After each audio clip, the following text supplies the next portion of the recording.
Welcome to the Meg Watt Collective. Your gods and your ghosties might have a message for you. Earlier today, I posted a reading about a viewer who is calling in a new life.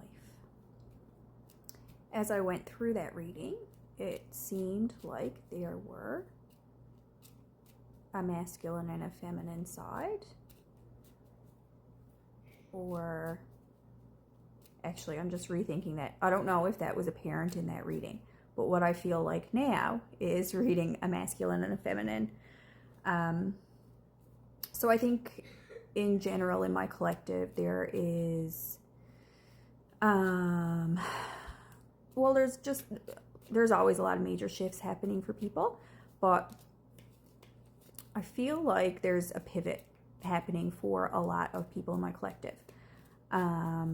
Like some really big changes, some really big shifts, a lot of clearing out of the old and in order to make space and usher in some new stuff for you guys. So, can I get a reading for my feminine collective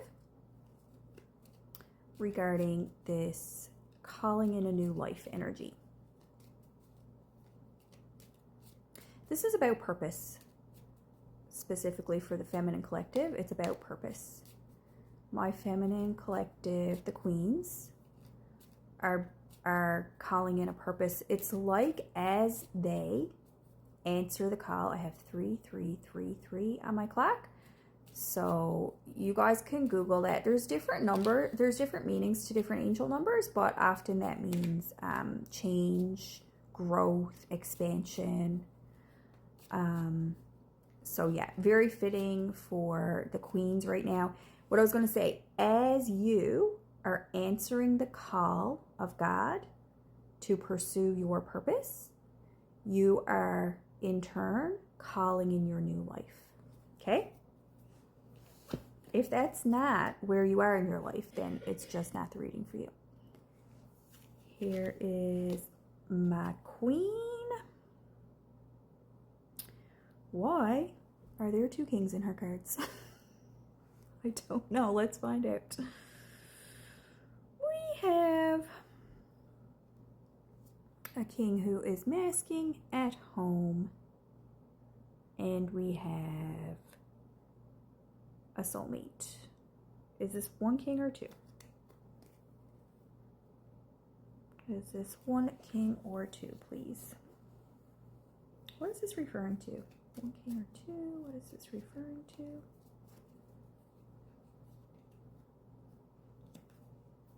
This is his.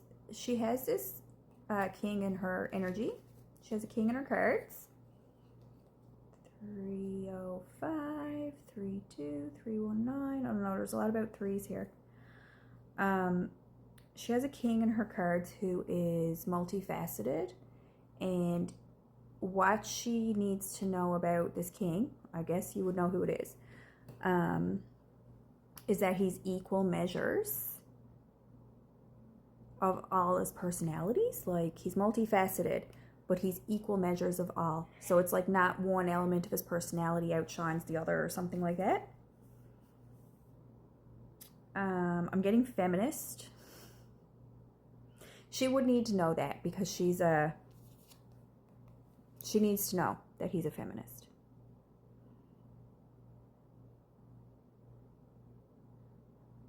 There's some kind of chatter happening regarding this king. Chatter which is causing a bit of drama. Chatter is causing a bit of drama.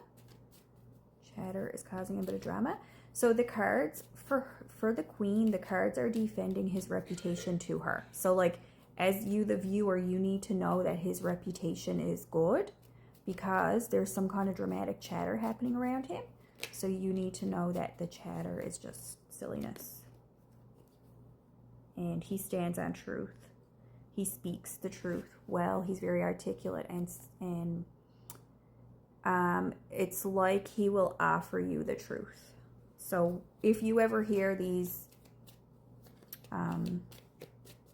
this gossip about him or something, ask him and he will tell you the truth about the situation. Okay?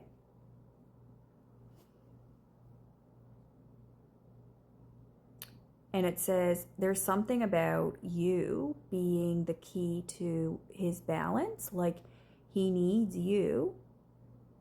You're like his passcode, or you're like the password required to balance or something, or like you're the key to it basically, but there's something about a passcode. And it's your mind.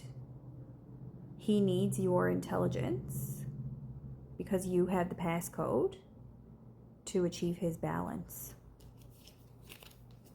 It is a soulmate connection, so that does make sense.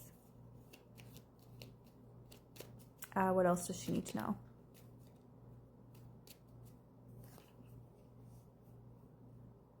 Here's the drama again. I feel like there's a conversation that you will have with him where you're going to receive clarity on any of this gossip. I feel like just, it doesn't matter. This gossip doesn't matter. So regarding calling in a new life, how does this king fit into the story of she calling in a new life? How does he fit into that? So because she's so fiercely in line with her purpose right now, which is why God would be ushering in things for her,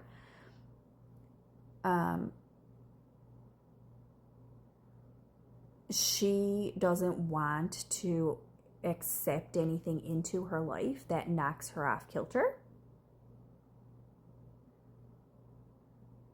And 5/5 is another angel number there. Hang on. It says to her it says don't be,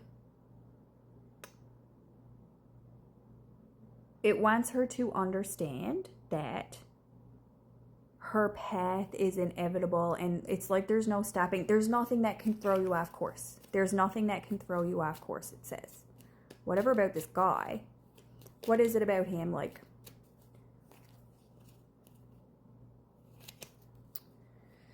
what is it about him?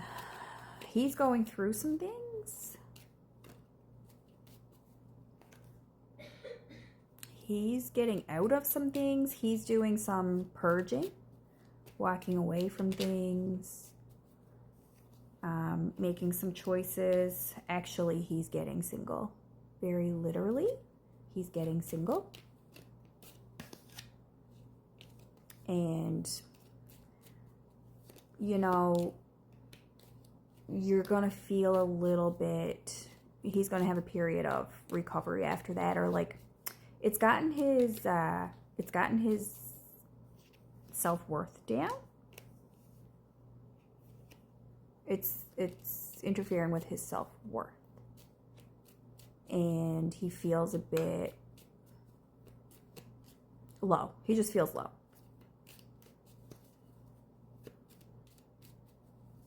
And what else?